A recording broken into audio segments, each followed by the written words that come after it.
Dang, what is that up there? That is one sexy box, I tell you what. Look at that thing. Oh, I just want to get in that box.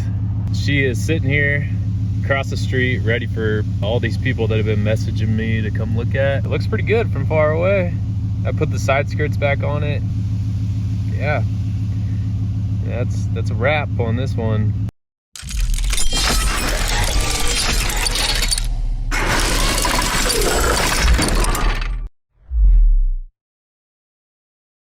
On today's video, I'm picking up another car from Copart. I'm literally leaving work right now.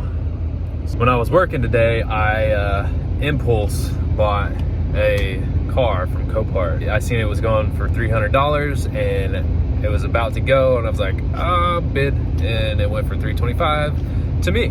So I'm leaving work. I gotta go put some cash in the bank so that I can pay for the car on Copart.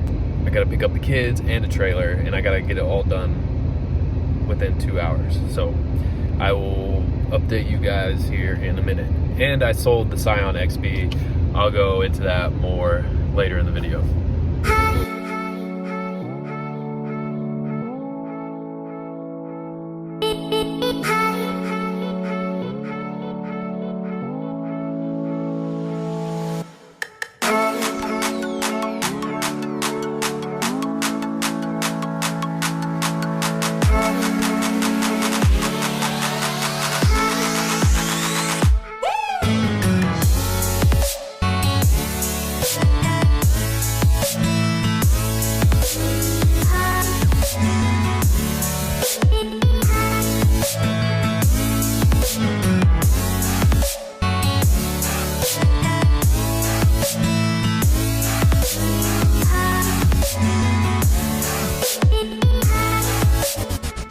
All right, so there it is, my $325 impulse buy from Copart. So I sold the Scion on Facebook Marketplace for $2,000. I spent $1,600 and some change fixing it up. How much that car saved me in gas while I was driving it? I drove it for 4 weeks, maybe 5 weeks.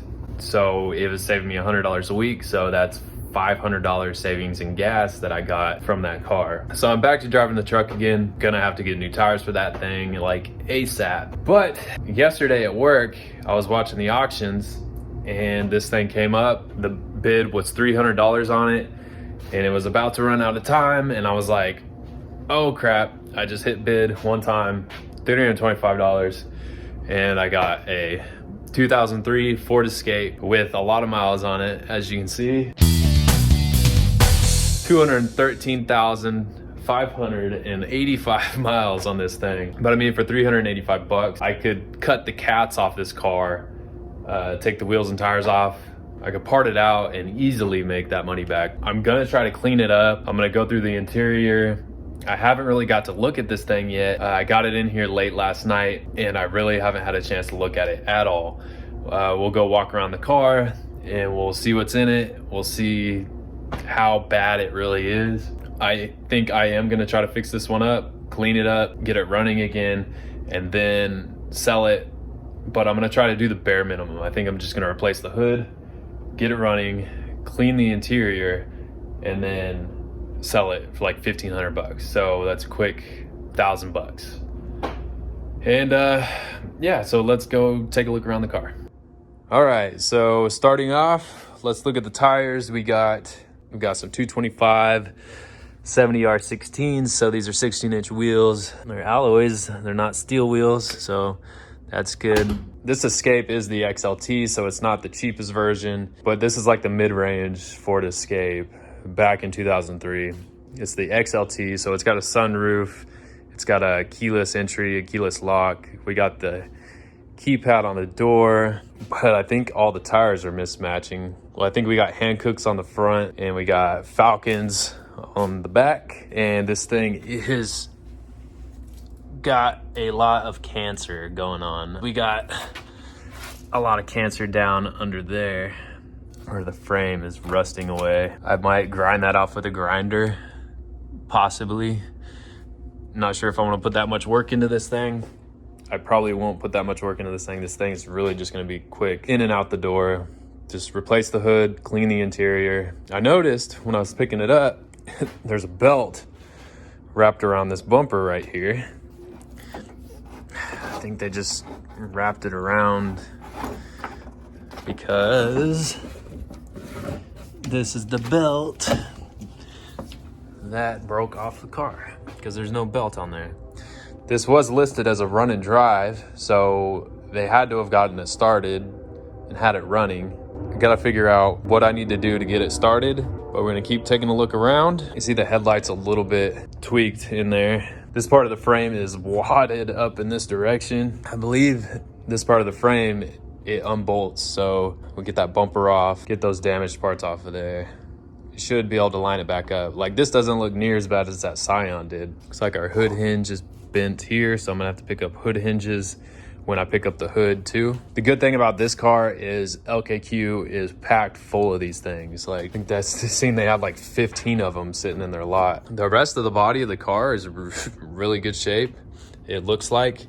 I did give it a car wash before I brought it home, but you can't even tell. It still looks dirty as hell. Everything else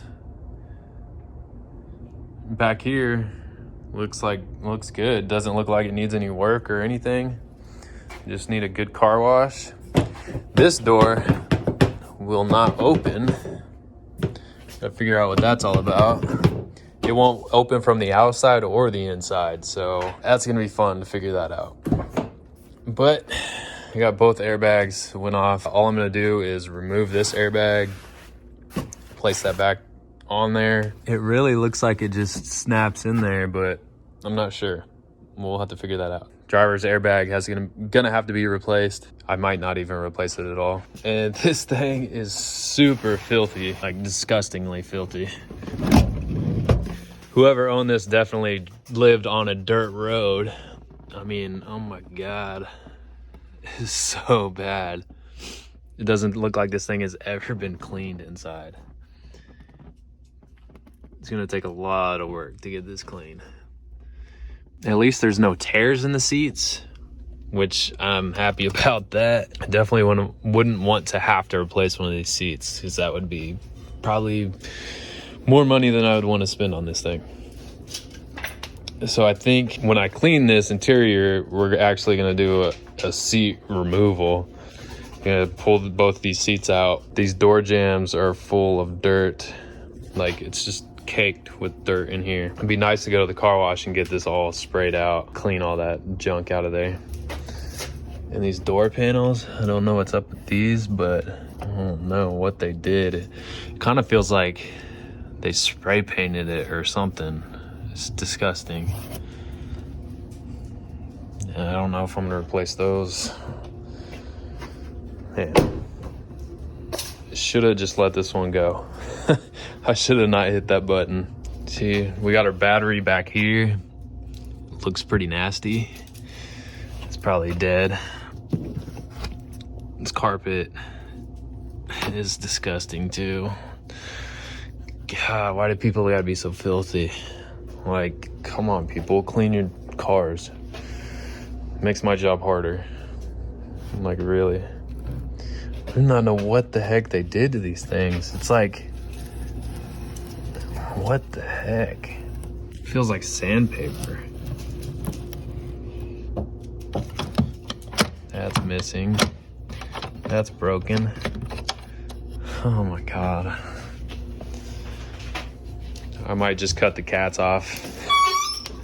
Cut the cats off and cut my losses. Just take this thing to a salvage yard, scrap yard, sell it to a scrap yard for $300 after I pull the cats off. Now that we've looked at this whole thing, I am going to get started removing damaged parts. Got to take off this thing right here. I don't know what it is. It looks like it could have been a piece of sheet metal or something. Maybe a hood. I don't know. I don't even know how this got like this. Like, we got a big crease right here in the middle of the hood, and it's separated from the panel. The panel separated from the frame, It doesn't look like the car got hit in the side because this all looks good. It's straight. It's like it hit something right there, like boom. If there is frame damage, like these frame horns right here are crinkled or anything, then this is definitely going to one of those salvage yards where they buy the car for like $300 or whatever they pay for them. I've never done it, but I'm thinking that might be in the future for this one. After I'm gonna pull the cats off, I don't know, does this have one cat or does it have two? We got one catalytic converter right here. So we might get a few $100 for that. Something's leaking. A whole bunch of oil caked all over the side. Man, this thing might not even be worth trying to get it to start. I don't know, guys. I don't know if I'm gonna fix it. This one might be one I might need to let go. Just cut my losses on this one. Like, this is literally the first time I've gotten to look at this thing. I didn't look at it last night. All we did was pull it into the garage, and then I went inside and went to bed. So this is my first time checking this thing out. We did hook the jumper cables up to it last night, and I was able to turn the key and get it into neutral and get it into the garage. So I know it powers on. Did not try to start it. I like how they put D on there too. Like, it still drives, I guess. They put D on there. They put SH. I'm not sure what SH stands for. I thought those markings over there were for the insurance company, whatever insurance company is selling it. But yeah. So that is going to be it for today's video, guys. I honestly don't know if we're going to be able to save this one or if we're going to toss it. I'm really getting a strong feeling that we're just going to toss this thing, just get rid of it, sell it to a scrapyard. With the airbags being out and seeing a little bit of the frame damage that I did while I was up and under there, it just doesn't make sense to me to try to fix this thing. I've had cars with frame damage like that before, and it's not worth it. On the next video, we'll be pulling off the damaged parts, we'll be getting the car started, and we'll be finding out more about the car. So hit that subscribe button and make sure you look out for the next video. Pretty sure we're just gonna maybe do something fun with this car. I don't know. I might just be cutting the catalytic converter off, selling that thing, and then selling this car to a scrapyard. So that's gonna be it for today's video. Thank you for watching, and I'll see you on the next one. Peace.